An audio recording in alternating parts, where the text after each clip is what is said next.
Here's the deal, guys. I wanted to drop weight in the front of this turd, so I just started hacking crap out of it. Now, the issue is I didn't want to commit to a full tube chassis, so we're making do with what we have. We currently have probably 200-ish pounds off the front now. That does include an aluminum block, of course. You're not getting 200 pounds worth of suspension out of it. But right in the middle of setting up a rack and pinion, that is only 12 pounds, roughly 14 with the outer tie rods and everything else on it. Camaro spindles, a fair bit lighter.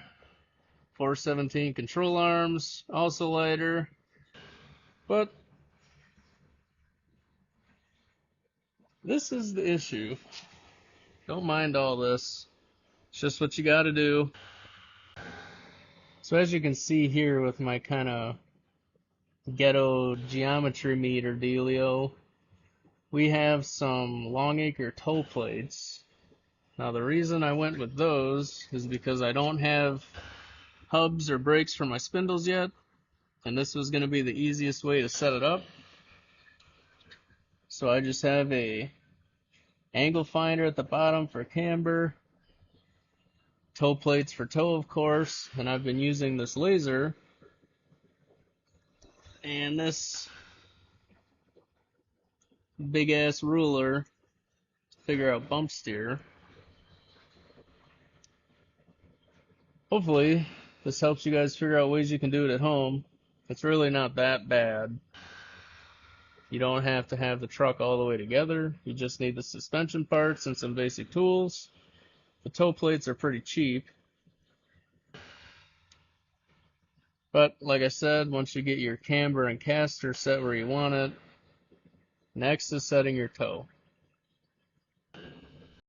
I got a laser because we're verifying bump steer, a level for setting up camber.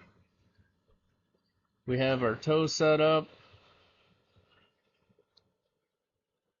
It's just lovely. It's only taken me 3 weekends to get it close, and I don't think you're ever going to get rid of bump steer in a truck like this because of how the control arms are set up, but we're going to try. So I'll try and show you what we got. This is at full extension right now. This is the farthest the tire's ever going to be down. It's, I would say usable travel is probably 8 inches. So I'm going to try and do this with one hand. If you can kind of see the laser, we're going to lift it up. Dang. Alright. So this is full compression. It's towed in slightly. Coming out, coming out. I'll stop it midway through.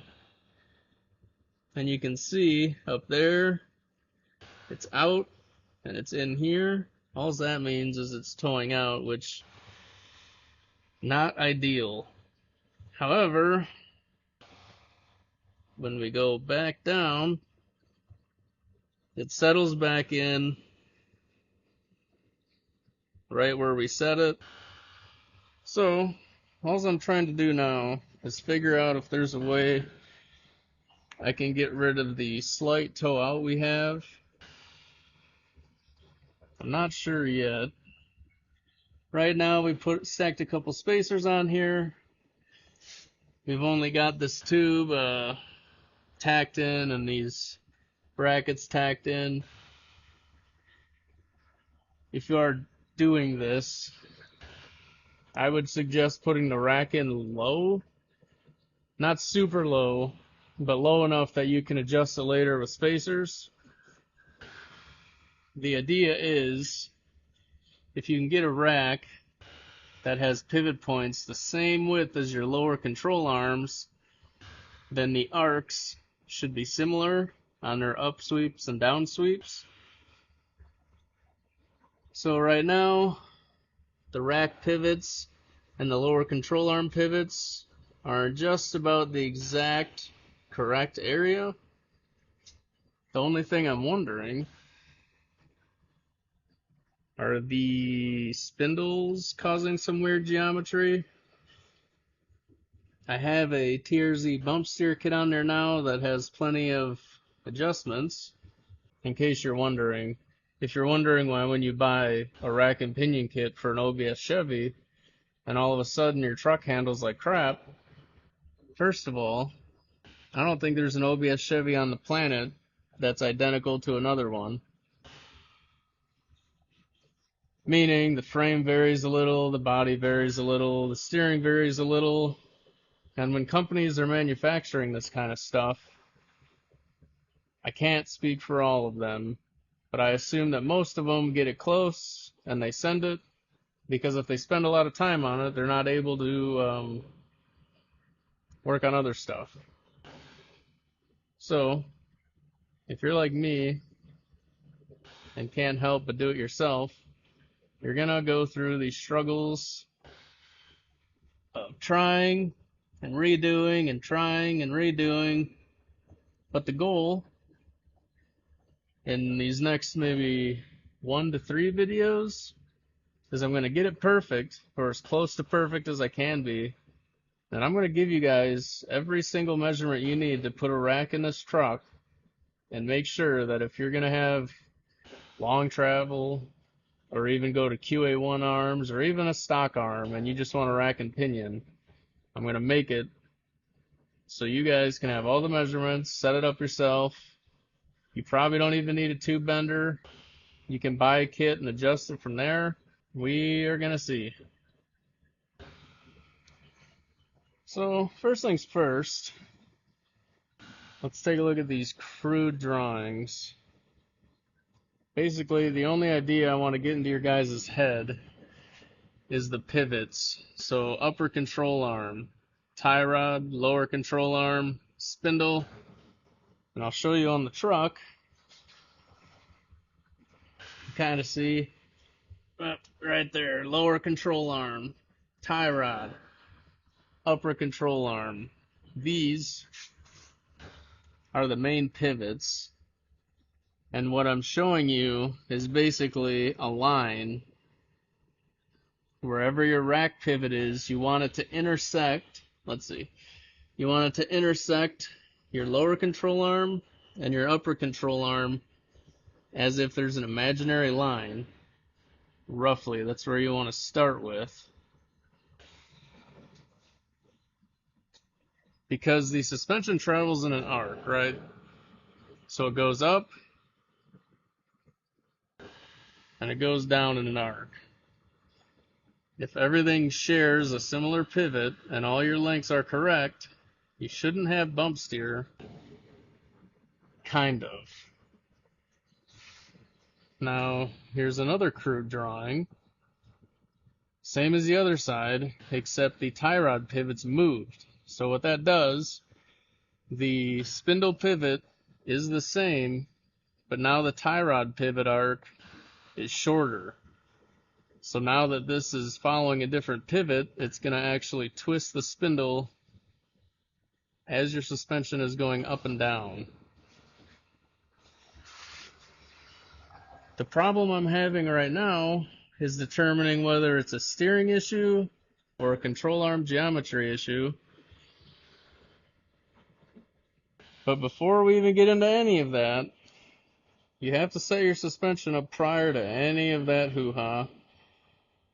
Camber, caster, toe, then you can mess with steering.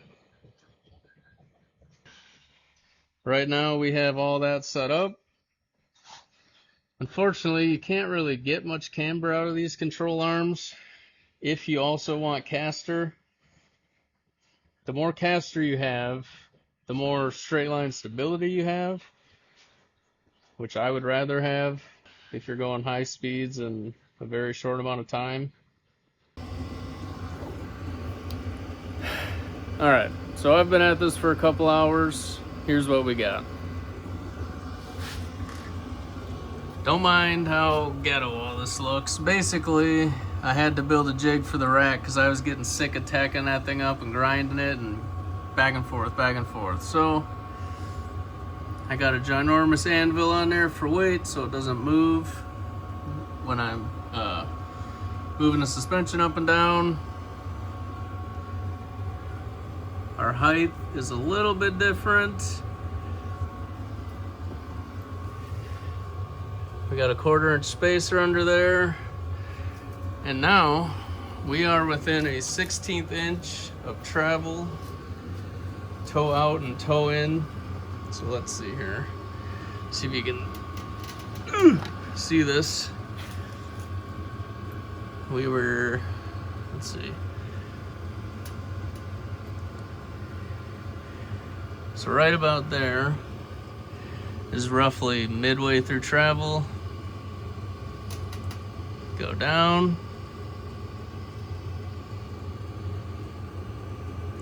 Now keep in mind, a 1/16 of an inch over 48 inches or 4 feet looks a lot worse when you're using a laser. We'll put the suspension all the way up to full compression. Same thing, we only have toe in. We have toes zeroed out, center of travel for testing purposes, but that's it. A 1/16 of travel in a long travel suspension is pretty acceptable. A 1/16 of toe travel, I should say. I don't want any, but this takes forever to do. So now that we got our rack up here and held in place and our little ghetto jig, you can see maybe the back sides of these tabs for the K-member bar are open. So now I can mock up the tube without ever having to move a rack again. And because the height is super close, keep in mind every adjustment we do to this thing is a 1/16 of an inch or less. Just that much causes huge toe differences. So if you're wondering why sometimes there's rack and pinion kits out there for these OBSs and they have bump travel issues or bump steer issues, I'm tired if you can't tell. The reason is you got to spend hours of work just to get it close. Keep in mind every OBS is slightly different. Could have been in a wreck. Could have been a Friday at 5 o'clock and the assemblers at the plant just wanted to go home.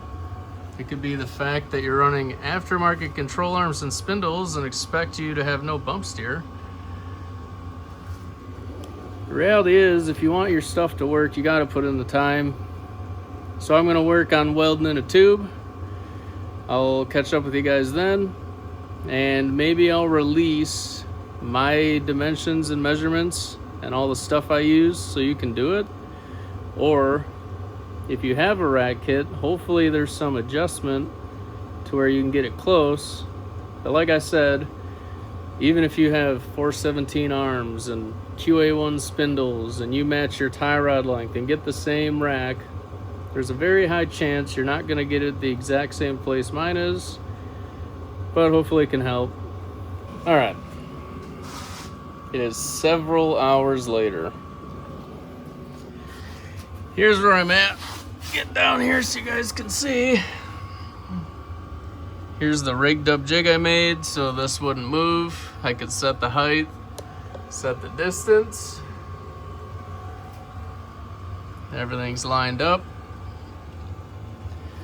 Now, I've spent hours studying, researching, doing the math, and the sad reality is, if you're going to run these control arms and spindles, you are going to have to limit your travel. There is a thing called travel arc divergent, I believe it's called.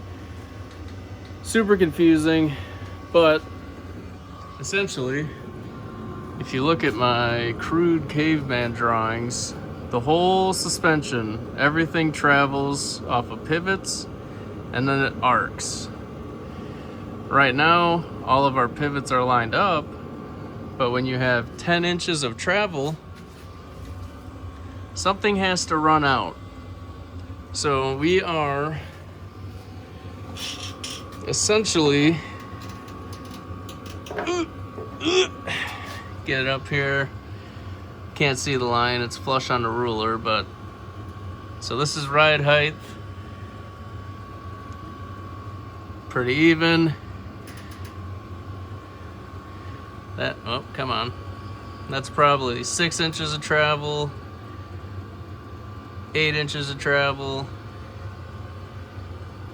Still good. And that is full droop. So here's what I'm gonna tell you. Here's my tip. You're probably not gonna wanna run these maxed out.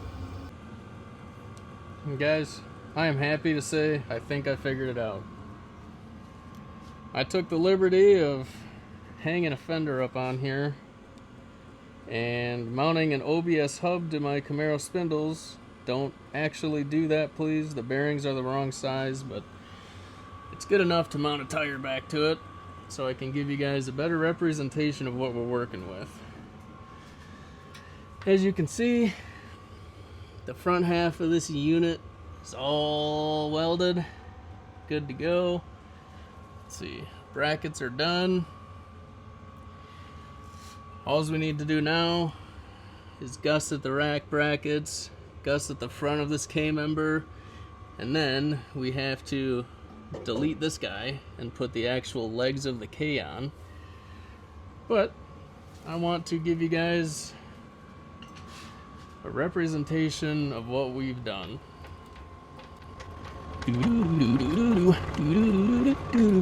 Alright. Okay. So, get out of the way. It's off the ground, of course, so it's not the best. But this is going to be ride height, probably, because I like it low. And I'm going to drop this to full extension first, full droop, whatever you want to call it, and then I'm going to show you where to stop it, and you'll see. Looks good, looks good, looks good. And right at the very end it toes in. So here's what I'm going to tell you. Basically, I don't think there's a way to fully remove all of the bump steer out of these trucks. At least not when you're running Camaro spindles, aftermarket control arms, aftermarket steering. If there is a way, please prove me wrong. I'd love to learn. But enough rambling. Here's what I'm going to show you. So you can see this ball joint right here.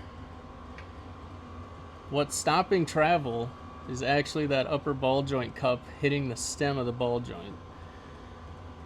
So if you had coilovers in here that were longer than the travel this is capable of, every time this thing hits full extension, it's going to be banging that stem on that ball joint cup and probably going to do bad things. Not to mention, you don't really want to fully extend your coilovers because you lose your tuning window. So what I'm trying to say is, limit the last 1.5-ish of your travel, and you're not going to have bump steer anyway. See that? Straight up. Matter of fact, let's just freaking tuck this thing. Bang! That's sweet. Alright. We're going to drop it. Stop it. We're not maxing out the ball joint. That's still an absurd amount of travel. There's no reason you need more than that. I mean, maybe you do. Maybe you want to be a freaking fighter jet and take off. I don't know. But regardless, this is as best as I can get it. So like I said, If there's anyone else out there doing the same stuff as me, and you know a better way, or you somehow managed to get 10 inches of travel with absolutely zero bump steer, please let me know. If you liked what you saw, like and subscribe, and comment what you want to see next. Thanks for watching.